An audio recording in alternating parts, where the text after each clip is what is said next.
Na cidade de Chipre, por volta de 300 a.C., vivia um comerciante muito rico chamado Zeno. Enquanto estava em uma viagem de Fenícia para Pireu, seu barco afundou, junto com toda a sua carga. Por causa desse único evento, um evento totalmente fora do controle de Zeno ou de qualquer pessoa, esse homem muito rico de repente se tornou pobre instantaneamente. Imagine que você fosse Zeno. Como você reagiria ao ver todo o seu trabalho de uma vida sendo destruído pela força da natureza? Qual seria a reação apropriada? Você ficaria com raiva? Triste? Sentiria que a vida o enganou? Para a maioria de nós, essas seriam reações normais, mas não para Zeno, o pai do estoicismo.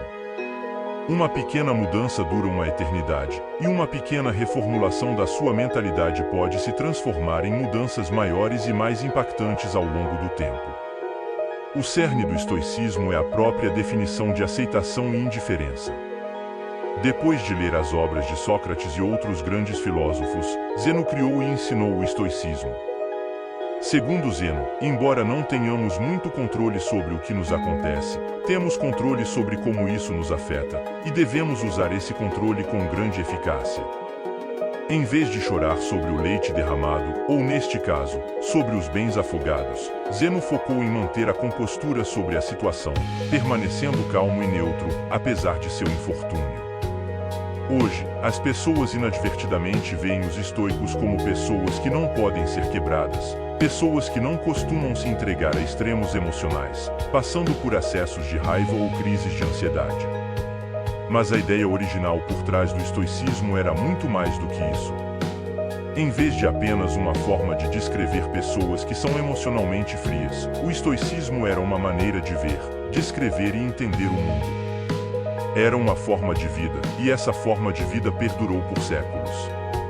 A filosofia estoica pode ser aplicada às situações de hoje da mesma forma que foi aplicada há milhares de anos, e seus benefícios são igualmente impactantes. O estoicismo nos permite processar essas emoções negativas oriundas de experiências ruins e transformá-las em pensamentos que nos proporcionam uma perspectiva única do mundo. A perspectiva é tudo, e cada pessoa no mundo tem experiências diferentes e, portanto, perspectivas diferentes sobre as coisas. Desde que os estoicos se reuniam, discutiam e ensinavam filosofia em lugares públicos, a filosofia deles era amplamente conhecida. Eles acreditavam que os princípios estoicos poderiam beneficiar grandemente qualquer pessoa e, portanto, não fazia sentido esconder esse conhecimento atrás das quatro paredes de uma escola ou dos pátios do palácio. Como resultado, qualquer pessoa, desde escravos até imperadores, poderia aprender e tornar-se um estoico, e assim o fizeram. Alguns dos estoicos mais notáveis incluem Epicteto, cujo nome se traduz como adquirido já que ele foi escravo, Sêneca, que era um estadista muito renomado, e Marco Aurélio, um imperador romano e um dos homens mais poderosos que já viveram. Os primeiros estoicos praticavam o que pregavam, evitando todas as formas de segregação e liderando a luta contra a desigualdade. Eles até inventaram a palavra cosmopolita, que literalmente significa cidadão do mundo. Quando as pessoas ouvem essa palavra agora, pensamos em cidades como Nova York, Toronto, Dubai e Londres, devido à sua diversidade. Esse era o tipo de união e convivência que os estoicos pregavam. Na época da fundação do estoicismo, as mulheres não podiam buscar a filosofia, mas os estoicos discordavam completamente disso. Musonio Rufo, mestre de Epicteto, uma vez disse: "Ou não são apenas os homens que possuem zelo e inclinação natural para a virtude, mas também as mulheres. As mulheres se agradam não menos do que os homens com ações nobres e justas e rejeitam o oposto de tais ações. Sendo assim, por que seria apropriado para os homens buscar e examinar como podem viver bem, ou seja, praticar a filosofia, mas não para as mulheres?" Mesmo em uma época em que não era popular, as mulheres eram livres para aprender sobre o estoicismo e tornarem-se estoicas. Então, por que tantas pessoas adotam o estoicismo como um modo de vida? Em um mundo cheio de eventos inesperados, nossas emoções podem atrapalhar as coisas. Na realidade, não ficamos tristes porque coisas ruins acontecem conosco, Ficamos tristes porque coisas ruins e inesperadas acontecem conosco. A chuva é algo bom. Ajuda a regar nossas plantas, fornece água para o gado e mantém a temperatura fresca e úmida. Mas a verdade é que, quando aquela nuvem escura nos pega desprevenidos sem um guarda-chuva, nunca é uma boa experiência. Então, por que não começamos a chorar assim que começa a chover? É porque, embora a situação seja ruim, aprendemos a esperar a chuva. É algo inevitável, não podemos controlar o clima, embora seja desagradável, a chuva passa e a luz retorna. O estoicismo nos ensina que da mesma forma devemos esperar que tudo de ruim que pode acontecer, acontecerá. Imagine o pior cenário e fique contente sabendo que isso pode acontecer. Um dos exercícios estoicos é conhecido como desconforto voluntário, um exercício destinado a aumentar os sentimentos de gratidão. Durma no chão da sua cozinha, tome banhos frios quando normalmente toma banhos quentes, coma apenas batatas por alguns dias, coisas assim. Este exercício ajuda a entender que, não importa o quão difícil seja, você ainda sobreviverá e potencialmente prosperará se a sua mentalidade estiver certa. Ao ser capaz de suportar essas situações desconfortáveis, preparamos indiretamente nossa mente para futuras adversidades. Com o estado atual do mundo, onde anúncios são constantemente empurrados garganta abaixo, somos levados a acreditar que se não tivermos a próxima melhor coisa, parecer de uma certa maneira ou ganhar uma certa quantia de dinheiro, nunca seremos felizes. Esta mensagem é importante agora mais do que nunca. Entramos no mundo sem saber muita coisa. Crescemos aprendendo coisas em casa, na escola e observando o mundo por nós mesmos. A questão é, precisamos internalizar todo esse conhecimento? Se o fizermos, poderíamos estar estabelecendo expectativas irreais para nossas vidas, o que nos deixaria, em última instância, decepcionados e insatisfeitos.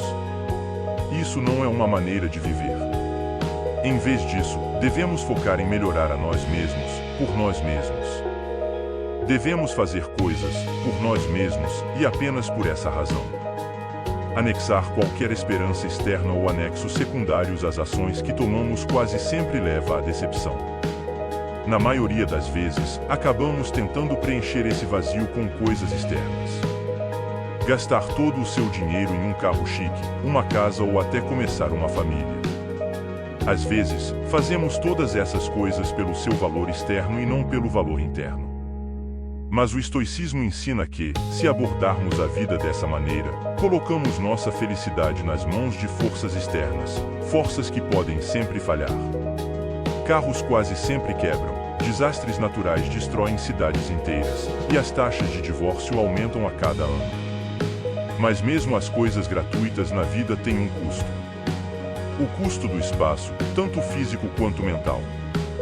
Como Sêneca escreveu, o aprender a viver com menos criará espaço em sua vida para as coisas que realmente importam para você. Em vez disso, devemos colocar nossa felicidade em nosso valor intrínseco como seres humanos e em nada que temos ou podemos adquirir fisicamente. Devemos escolher fazer o nosso melhor para manter a cabeça fria, independentemente do que a vida nos reserve. Porque, no final do dia, não temos controle sobre a maioria das coisas que nos acontecem, mas temos todo o controle sobre como reagimos a essas coisas. Essa é a dicotomia do controle, o princípio mais importante na filosofia estoica. Nas palavras de Epicteto, a principal tarefa na vida é simplesmente esta: identificar e separar as questões de modo que eu possa dizer claramente a mim mesmo quais são externas e não estão sob meu controle, e quais têm a ver com as escolhas que eu realmente controlo. Os estoicos ensinam que devemos aprender a separar o que podemos controlar do que não podemos controlar. Precisamos determinar nosso valor não a partir de coisas que não podemos controlar, mas das coisas que podemos. Esforçar-se para alcançar metas é uma boa característica, mas desmoronar quando essas coisas não acontecem do seu jeito é, na visão de um estoico, inútil. Fazer vídeos no YouTube é, bem, muito mais fácil do que ser um imperador romano, mas ainda pode ser desafiador às vezes. Primeiro, você precisa formar sua ideia, o que leva uma eternidade, Depois pesquisar essa ideia, descartá-la porque é ruim, começar de novo, roteirizar o vídeo, criá-lo, editá-lo, fazer a miniatura, o título e tudo mais antes de clicar em enviar. Tudo até o ponto em que você clica em enviar depende apenas de você. No entanto, assim que você clica no botão de envio, o poder passa para o algoritmo do YouTube. Ainda assim, muitas pessoas julgam o sucesso de seu canal no YouTube ou conta no Instagram com base em quantas visualizações, assinantes ou seguidores têm, métricas que, na maior parte, estão além do seu controle. Os estoicos ensinam que, em vez disso, você deve julgar o sucesso do seu trabalho com base na quantidade de esforço que você investiu e não no resultado de suas esperanças externas. Confie no processo. Viver com menos significa desvincular-se das algemas sociais que você essencialmente impôs a si mesmo. Pense em uma pessoa que tem trabalhado duro em seu emprego nos últimos 6 meses. Agora, ele sente que merece uma promoção, e assim ele vai até seu chefe com seu relatório de desempenho. O chefe agradece, não concede a promoção, e ele vai para casa pensando que deve ser ruim em seu trabalho. Ele não considera que o chefe pode simplesmente ter acordado com raiva, outra pessoa pode ter sido mais qualificada naquele momento, ou talvez a empresa estivesse apenas perdendo dinheiro e não pudesse pagar. Ele não sabe o motivo, mas ainda está chateado. Se ele simplesmente colocasse seu valor na qualidade do relatório de desempenho que apresentou, continuasse fazendo o que estava fazendo para conquistar a promoção que desejava, poderia ter sido muito mais feliz no geral. Com a perspectiva certa, seu objetivo não teria sido diminuído, mas apenas adiado. É essa reformulação de sua mentalidade que é crucial.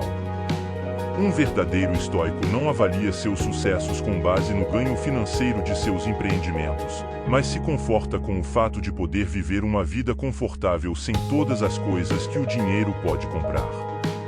Existem 4 virtudes principais do estoicismo: sabedoria, coragem, temperança e justiça. Sabedoria é a capacidade de separar o que é interno do que é externo e a capacidade de escolher nossa reação às coisas que nos acontecem. Como Victor Frankl disse, entre o estímulo e a resposta, há um espaço. Nesse espaço está nosso poder de escolher nossa resposta. Coragem, 2 palavras, ou persistir e resistir. Temperança, ou moderação, é o que acabei de fazer aqui, fazer mais com menos, dizer mais com menos palavras. Enquanto Jeff Bezos e Elon Musk estão lutando no topo da lista da Forbes, os estoicos acreditam que o limite da riqueza deve ser simplesmente ter o essencial, em seguida, ter o suficiente. Justiça é a mais importante de todas as virtudes. Ela instrui que ninguém deve causar dano ao outro porque todos nós nascemos uns para os outros, para fazer o bem uns aos outros e não a nós mesmos. Nelson Mandela foi um dos líderes africanos mais famosos do mundo. Enquanto ele lutava contra o apartheid, ele foi condenado à prisão perpétua, onde permaneceu por 27 anos antes de finalmente ser libertado. Quando foi libertado da prisão, foi eleito presidente da África do Sul, e muitas pessoas achavam que ele iria punir brutalmente todos que tivessem algo a ver com o apartheid ou sua prisão, mas, é claro, ele não o fez. Ao longo de seu tempo na prisão, Mandela leu as obras de Marco Aurélio e aprendeu muitos dos valores centrais do estoicismo, todos os quais ele praticou ao longo de sua vida. Em vez de pedir a cabeça dos infratores, Nelson Mandela instou seu povo a procurar o oposto. Relaxar e reconstruir. Ele enfatizou que o passado agora estava além do controle deles e que a única coisa que podiam fazer era encontrar uma maneira de avançar e construir uma nação melhor. Este é o caminho do estoico. Na medicina moderna, o estoicismo está no cerne de procedimentos como a terapia comportamental racional emotiva, REBT, e a logoterapia. A REBT ajuda os pacientes a identificar padrões de pensamento negativos que podem estar causando problemas emocionais e comportamentais. Permite desafiar a lógica por trás desses pensamentos negativos, e quando se percebe que muitos deles são infundados, é possível substituí-los por crenças mais produtivas e saudáveis. A logoterapia, por outro lado, é baseada no princípio estoico de que os seres humanos são impulsionados por um propósito. Mesmo nas situações mais sombrias, podemos preencher nossas vidas com significado e felicidade simplesmente descobrindo qual é esse propósito. Como muitos de nós sabemos, no entanto, isso é mais fácil dizer do que fazer. É um processo, assim como tudo o mais. Precisamos reprogramar a maneira como pensamos. Fora com o velho, dentro com o novo. Para resolver nossos problemas com a felicidade, devemos praticar a autoestima. Ao redirecionar nossa definição de valor para as coisas que podemos controlar, podemos parar de nos fixar nas coisas que não podemos controlar e, no geral, podemos levar uma vida muito mais feliz e realizadora. O estoicismo nos ajuda a navegar por tempestades passadas e presentes em direção a águas mais calmas e pacíficas. E se nosso navio afundar e todos nós nos afogarmos, podemos encontrar paz no fato de que vivemos uma boa vida, embora não tão longa quanto esperávamos. Porque lembre-se, tudo tem um fim.